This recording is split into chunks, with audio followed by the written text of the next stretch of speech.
Morning. आज हम कक्षा 7 की पुस्तक पृथ्वी और हमारा जीवन से पाठ 4 वायुमंडल के अंतर्गत वायुमंडल के बारे में जानकारी प्राप्त करेंगे। कि नाम से ही पता चलता है कि यह दो शब्दों से मिलकर बना है, वायु और मंडल। वायु का अर्थ है हवा, जिसमें विभिन्न प्रकार की गैसों का मिश्रण पाया जाता है, और मंडल का अर्थ है घेरा, अर्थात पृथ्वी के चारों ओर विभिन्न गैसों के मिश्रण का एक घेरा है, जिसे वायुमंडल कहते हैं। वायुमंडल किसे कहते हैं? पृथ्वी के चारों ओर विभिन्न गैसों के मिश्रण का एक आवरण घेरा है, जिसे वायुमंडल कहते हैं। और यह घेरा कई 100 किलोमीटर की मोटाई तक फैला हुआ है। चलिए वायुमंडल की संरचना जानते हैं। कई प्रकार की गैसें पाई जाती हैं, जिनमें से सबसे अधिक नाइट्रोजन, जो कि 78% होती है। फिर उसके बाद ऑक्सीजन 21% होती है। इसके बाद बचे 1% में argon, carbon dioxide, hydrogen, helium और ओजोन जैसी गैसें आती हैं। कहते हैं कि वायुमंडल में सबसे अधिक मात्रा में पाई जाने वाली गैस कौन सी है? बिल्कुल सही, नाइट्रोजन। और इसका प्रतिशत कितना है? ये 78% मात्रा में पाई जाती है। जितनी वायुमंडल में गैसें मौजूद हैं, उन गैसों का 78% गैस नाइट्रोजन होती है। अब नाइट्रोजन सबसे अधिक मात्रा में पाई जाती है, इसके क्या क्या फ़ायदे हैं? पहला फ़ायदा तो ये है कि यह पौधों के लिए बहुत ज़्यादा आवश्यक होती है, बहुत लाभदायक है। पौधों के लिए लाभदायक। पौधे सीधे वातावरण से या वायुमंडल से नाइट्रोजन का अवशोषण नहीं करते हैं। पौधे इन्हें मिट्टी में पाए जाने वाले बैक्टीरिया के द्वारा लेते हैं, और पौधों की वृद्धि के लिए नाइट्रोजन सबसे ज़्यादा आवश्यक है। और दूसरा जो सबसे महत्वपूर्ण है, ये कि नाइट्रोजन की उपस्थिति वायुमंडल में आग लगने की संभावना को कम करती है। देखिए, हाइड्रोजन गैस होती है, वो खुद जलती है और ऑक्सीजन जलाने में सहायता करती है। नाइट्रोजन आग लगने की संभावना को कम करती है। वातावरण में यदि नाइट्रोजन की जगह ऑक्सीजन ज़्यादा होता तो क्या होता? वातावरण में आग लगने की संभावना ज़्यादा होती और फिर जीव जंतुओं के लिए ये हानिकारक होता। अब वातावरण में दूसरे नंबर पे सबसे अधिक मात्रा में पाई जाने वाली जो गैस है, वो है ऑक्सीजन। और इसका प्रतिशत कितना है? इसका प्रतिशत है 21%। तो वायुमंडल में जितनी भी गैसें पाई जाती हैं, उनका 21% ऑक्सीजन होती है। अब ऑक्सीजन के फायदे क्या हैं? ऑक्सीजन के बिना हम सांस नहीं ले सकते। कोई भी जीव जंतु या पेड़ पौधे भी ऑक्सीजन के बिना सांस नहीं ले सकते हैं। पौधे प्रकाश संश्लेषण की क्रिया में कार्बन डाइऑक्साइड लेते हैं, परंतु रात के समय उन्हें श्वसन करने के लिए ऑक्सीजन की आवश्यकता होती है।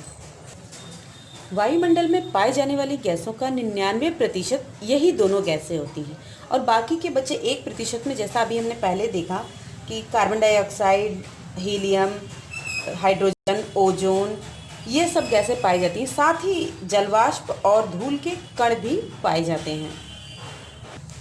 अब जानते हैं वायुमंडल की परतों के बारे में। वायुमंडल के घनेपन के आधार पर इसे मुख्यतः 5 भागों में बांटा गया है, 5 परतों में बांटा गया है। जो हमारे धरातल के निकट होता है, ये क्षोभ मंडल है। फिर उसके ऊपर समताप मंडल, मध्य मंडल, आयन मंडल और बाह्य मंडल होते हैं। तो इस पाठ में हम क्षोभ मंडल के बारे में सामान्य जानकारी प्राप्त करेंगे। अब देखिए, क्षोभ मंडल कौन सी परत होती है? वायुमंडल की सबसे निचली परत को क्षोभ मंडल कहते हैं। क्षोभ मंडल किसे कहते हैं? वायुमंडल की सबसे निचली परत को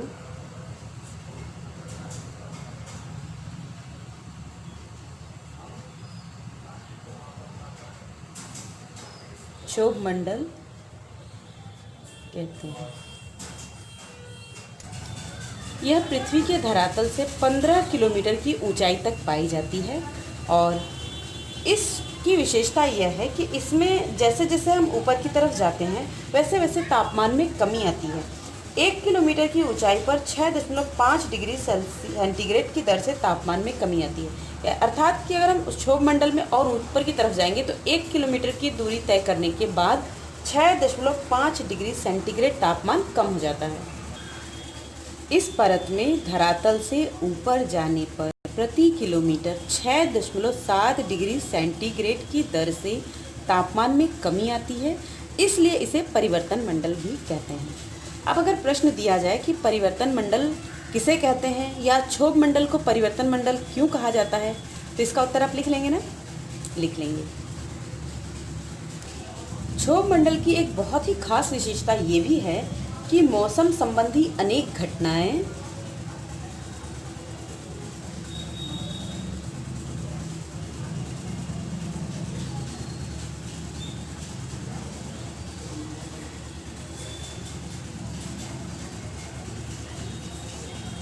जैसे कोहरा,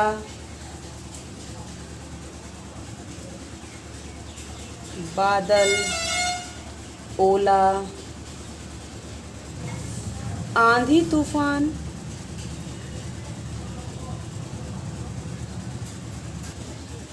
बादलों का गरजना और बिजली का चमकना, ये सब आपने अक्सर देखा ही होगा, मगर ये सब सिर्फ इसी मंडल में आते हैं।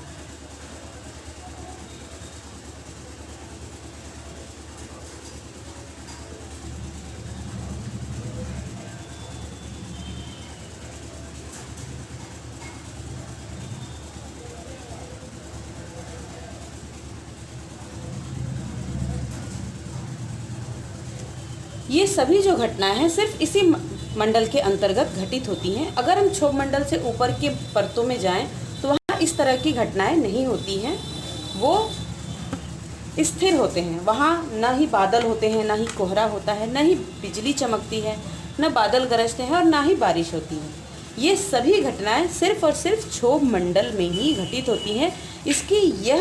इसका यह गुण इसे अन्य मंडल से अलग करता है। अब हम जानेंगे वायुमंडल के तत्व। वायुमंडल के 4 प्रमुख तत्व हैं। पहला तापमान, दूसरा पवन एवं वायुभार, तीसरा वर्षा और चौथा आर्द्रता। अब हम एक एक करके इनके बारे में संक्षिप्त जानकारी प्राप्त करेंगे। सबसे पहले तापमान। तापमान किसे कहते हैं? वायु में गर्माहट या ठंडेपन की मात्रा को तापमान कहते हैं। तापमान किसे कहते हैं? वायु में गर्माहट या ठंडेपन की मात्रा को तापमान कहते हैं। वायुमंडल की ऊष्मा का जो प्रधान स्रोत है वो सूर्य है।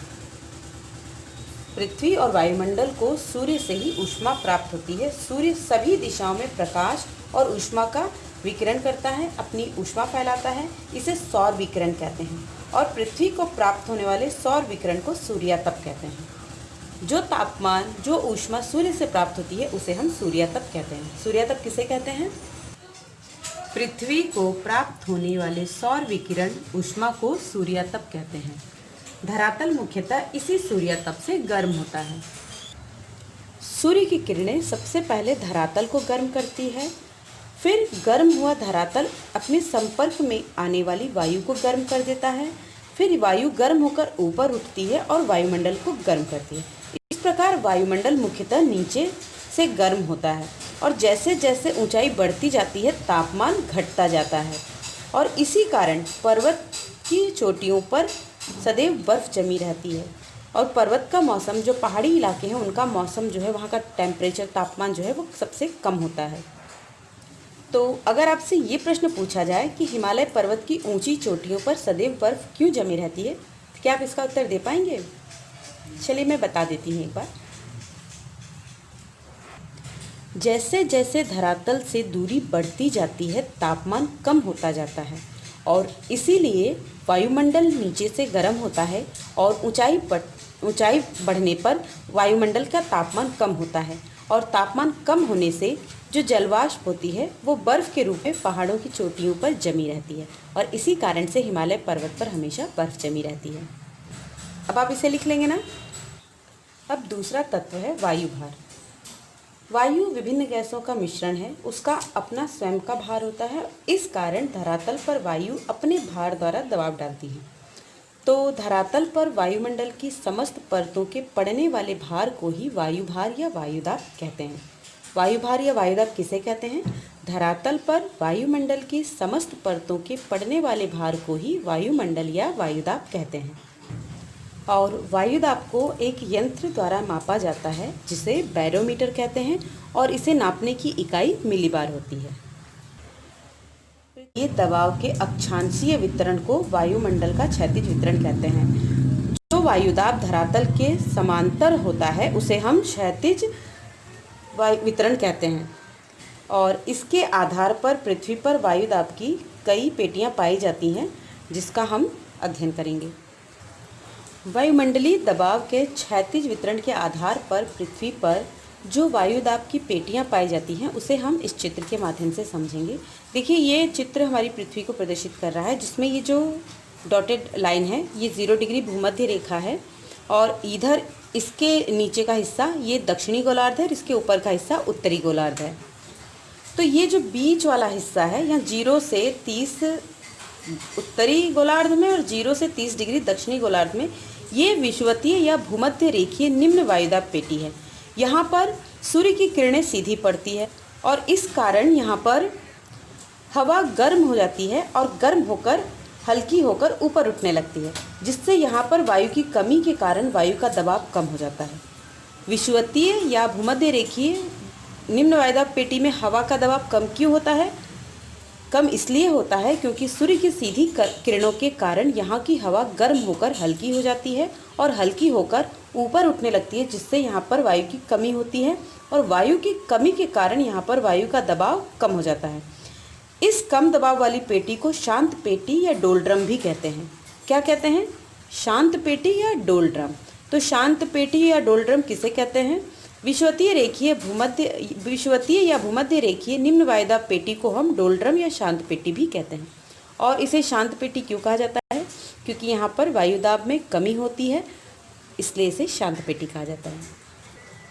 अब दूसरा है उपोष्ण उच्च वायुदाब पेटी। यह 30 डिग्री से 35 डिग्री दक्षिणी गोलार्ध और उत्तरी गोलार्ध में पाई जाती है।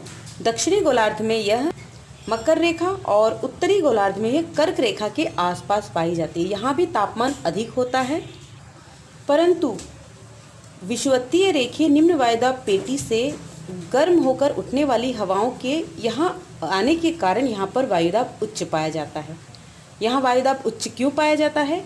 क्योंकि यहाँ पर विषुवतीय रेखीय निम्न वायुदाब पेटी से उठकर गर्म होकर उठकर आने वाली हवाएं यहाँ पर उतरती हैं, जिससे यहाँ पे वायुदाब उच्च होता है। अब ध्रुवीय निम्न वायुदाब पेटी। यह पेटी 60 डिग्री अक्षांश के आसपास दोनों गोलार्धों में पाई जाती है। अब इस पेटी में खास यह है कि देखिए यहाँ तापमान कम होता है क्योंकि सूर्य की किरणें यहाँ तिरछी पड़ती हैं, परंतु तापमान कम होने के साथ साथ यहाँ वायुदाब भी कम होता है। सामान्यतः यदि तापमान बढ़ रहा हो तो वायुदाब कम हो जाता है और यदि तापमान कम हो रहा है तो वायुदाब बढ़ जाता है, परंतु यहाँ पे ऐसा नहीं है। यहाँ पर तापमान भी कम है, साथ ही वायुदाब भी कम है। ऐसा क्यों? क्योंकि पृथ्वी अपनी धुरी पर घूमती रहती है और इस कारण यहाँ की वायु ऊपर उठकर उपोष्ण उच्च वायुदाब क्षेत्र की ओर चली जाती है, जिससे वायु में कमी आती है और इसलिए यहाँ पर वायुदाब निम्न होता है। तो उपध्रुवीय निम्न वायुदाब पेटी में तापमान कम होने के बावजूद वायुदाब कम क्यों होता है? कम इसलिए होता है क्योंकि पृथ्वी के अपनी धुरी पर घूमने के कारण यहाँ की वायु ऊपर उठकर ध्रुव की तरफ चली जाती है और उपोष्ण उच्च वायुदाब पेटी की तरफ चली जाती है, जिससे यहाँ पर वायु की मात्रा कम हो जाती है और वायु की मात्रा कम होने के कारण यहाँ पर वायुदाब कम हो जाता है। अब आता है ध्रुवीय उच्च वायुदाब पेटी। यह पेटी उत्तरी और दक्षिणी ध्रुव पर 90 डिग्री तक पाई जाती है। जो बाकी का हिस्सा है वहाँ पर ध्रुवीय उच्च वायुदाब पेटी पाई जाती है। यहाँ पर तापमान बहुत कम होता है क्योंकि सूर्य की किरणें यहाँ पर एकदम तिरछी पड़ती हैं और तापमान कम होने की वजह से यहाँ पर वायु का दाब बढ़ जाता है। इन चारों पेटियों के नाम आप लिख लें। और वायुमंडल की आर्द्रता। आर्द्रता अर्थात नमी। वायुमंडल में उपस्थित जल वाष्प को आर्द्रता कहते हैं। आर्द्रता किसे कहते हैं? वायुमंडल में उपस्थित जल वाष्प को आर्द्रता कहते हैं। जल अर्थात पानी। पानी का या जल का वाष्प में बदलना, वाष्प मतलब भाप, भाप में बदलना वाष्पीकरण कहलाता है। और ये कब होता है? जब तापमान अधिक होता है, तब जल गर्म होकर वाष्प में बदल जाता है, इसे वाष्पीकरण कहते हैं। और जब तापमान कम होता है तब यही जलवाष्प वापस से जल में परिवर्तित हो जाती है। इसे हम संघनन कहते हैं। और संघनन के कारण ही ओस, पाला, कोहरा, बादल तथा वर्षा होती है। जब तापमान कम होता है तो जलवाष्प किस में बदल जाता है? जल में परिवर्तित हो जाता है। वायुमंडल में उपस्थित जलवाष्प जल में परिवर्तित हो जाती है और इसे संघनन कहते हैं। और संघनन के द्वारा ही ओस, पाला, कोहरा, बादल तथा वर्षा होती है। अब चौथा तत्व है वर्षा। हमें पता है कि वायुमंडल में जलवाष्प उपस्थित होती है और जब तापमान कम होता है तो जलवाष्प संघनित होकर जल में परिवर्तित हो जाती है, जिसे हम संघनन कहते हैं। तो वायुमंडलीय जलवाष्प का लगातार संघनन होने पर संघनित कणों के आकार में वृद्धि होती है। जो जलवाष्प इकट्ठी होकर जल के रूप में परिवर्तित होती है, जब उनका आकार बढ़ जाता है, जब ये कण बड़े और भारी हो जाते हैं, तब पृथ्वी के धरातल पर बूंदों के रूप में गिरने लगते हैं और इन्हें हम वर्षा कहते हैं। वर्षा किसे कहते हैं? जलवाष्प के संघनन होने से जल के कणों का आकार बढ़ जाता है और जब ये कण बड़े और भारी हो जाते हैं तो पृथ्वी के धरातल पर बूंदों के रूप में गिरने लगते हैं। इन्हें वर्षा कहते हैं। और जब यही बर्फ़ के कणों के रूप में गिरते हैं, जब ये और ठंडे हो जाते हैं तो जल बर्फ़ में परिवर्तित हो जाता है और जब ये बर्फ़ के कणों के रूप में धरती पर गिरते हैं तो इसे हम हिमपात कहते हैं। और अभी हमने पढ़ा कि ओस, पाला, कोहरा, बादल और वर्षा ये सब जलवाष्प के जल में परिवर्तित होने अर्थात संघनन की क्रिया के कारण ही होते हैं। अब आता है मौसम तथा जलवायु। मौसम और जलवायु किसे कहते हैं? देखिए, मौसम और जलवायु में बहुत थोड़ा सा अंतर है। मौसम थोड़े थोड़े समय में धूप, हवा, वर्षा आदि स्थितियों में परिवर्तन मौसम कहलाता है। जैसे कभी अचानक से बारिश हो जाना, फिर धूप हो जाना, ठंड में बारिश का हो जाना, और कभी दिन भर बहुत अच्छी धूप होती है और फिर दोपहर के बाद से अचानक से बादल आ जाते हैं और बारिश हो जाती है। ये जो थोड़े थोड़े समय में परिवर्तन होता है, इसे हम मौसम कहते हैं।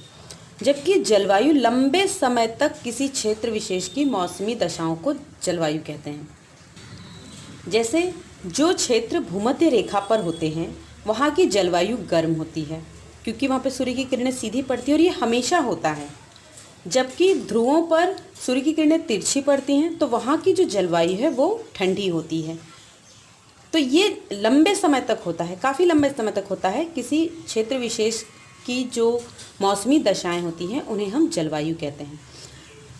इसे यूँ कह दें कि जो मौसम है वो वायुमंडल की थोड़े समय की अवस्था को बताता है। मौसम वायुमंडल की थोड़े समय की अवस्था को बताता है, जबकि जलवायु लंबे समय की वायुमंडलीय अवस्था का बोध कराता है। ये कुछ प्रश्न हैं जिनके उत्तर आपको खुद लिखने हैं। इन्हें आप नोट कर लें और इनका उत्तर लिखने का प्रयास करें। यदि इसका उत्तर आप लिख पा रहे हैं तो बहुत अच्छी बात है। यदि आपको लिखने में परेशानी हो रही है तो आप फिर से इस वीडियो को देखें और पुनः एक बार फिर से इनका उत्तर लिखने का प्रयास करें।